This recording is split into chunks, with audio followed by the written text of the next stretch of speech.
Hi, everybody. Hey. Hi. MCU is colliding together. What is that like, having all these franchise films come together in one movie for you? It's ridiculous. It's incredible. I mean, look at that poster. It's ridiculous. It's a lot of superheroes up there. A lot of worlds colliding. Yeah.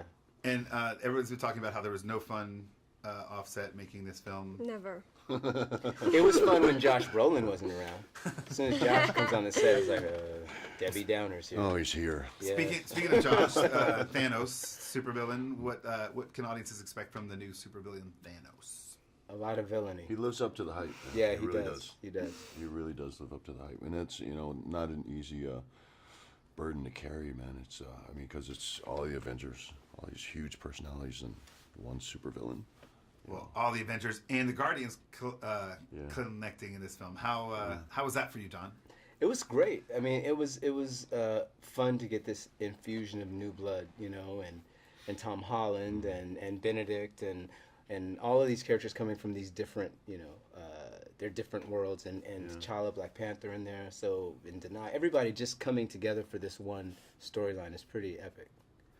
These are theatrical generic questions, and I have on here to ask you about Drax meeting Thor.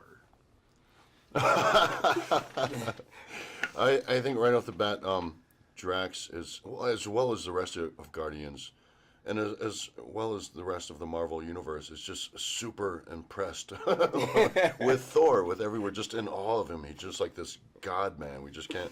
And when we first meet him, we just can't get over how perfect he is. And Drax just wants to point it out over and over and over in just the most ridiculous ways of how handsome and perfect this specimen is. How proportional.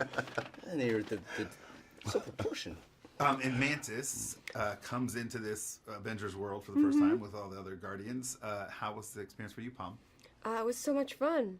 The first day of shoot, we were shooting with Robert Downey Jr., Tom Holland, Chris Hemsworth, and the Guardians, and we're just all looking at each other and just, thinking, oh, wow, this is happening. It's crazy. It was fun. It was a fun scene. Yeah, and I had to jump around. It was fun. She was on these ones. I was just like jumping. Oh, I love it. Good. And Don, where do we find your character at the beginning of this film? That's a good question. I'm not sure. I know I'm in it, and I think I'm in more. I'm not sure how much of it I'm in, and we don't know. But we find him actually, coming back sort of to himself after what happened in the last film when we saw him in Civil War, and kind of having to negotiate these relationships again with these people that were kind of at odds. So it's good to have something to play and something deep that's happening as a counterpoint to all the fantastical stuff.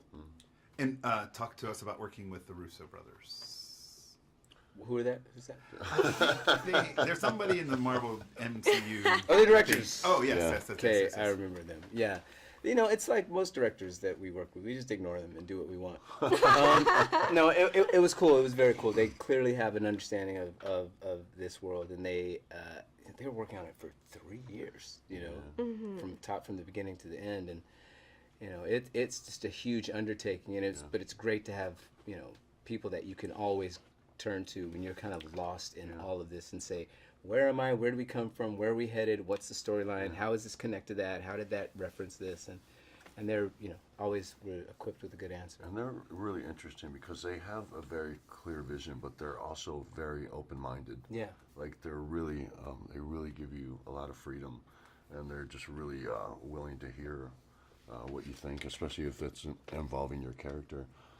Especially with us as a group, the Guardians, they were really just willing to let us just do our thing, man. And it was great. And they're also, I love them. Everything's a conversation with them. They're not, they always come on to talk to you. They're not screaming stuff at you all the time. But it's interesting to watch them interact with one another as well and see how their creative process works. Yeah, that's true. So I'm also supposed to ask you to boil this experience down into one word.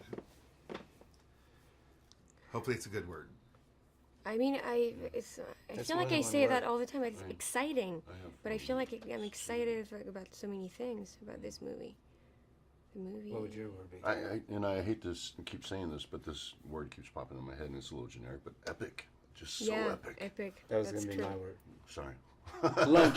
Lunch. Yeah, I'm stealing. So I stole your. You stole my I stole word. your word. stole Now my, I'm stealing stole your my thing. pose. Just stealing. Epic lunch. Epic lunch. Or like marvelous. Marvelous. All right, beautiful perfect. word. Those are Pretty my trite. questions. Because the other last question Trite. was, what do you expect audiences to take from the Trite. film? But y'all haven't Trite. seen the film. Trite. This is what I'm Treat. taking from Treat. Don. What is I'm treat? stealing this. What do you think of that? I like it. Don, you okay with that? What did he say? He's gonna He's take in my that from pose, you. so whatever he says is perfect. Yeah, perfect. Yeah, whatever he Like says is this. perfect. Is that the serious pose? Yeah. Yeah. Yeah, I feel like no matter what I say, they're just if I do this pose, they're gonna take me seriously. Yeah. And even if it's like the most ridiculous. Try it at the DMV. It works.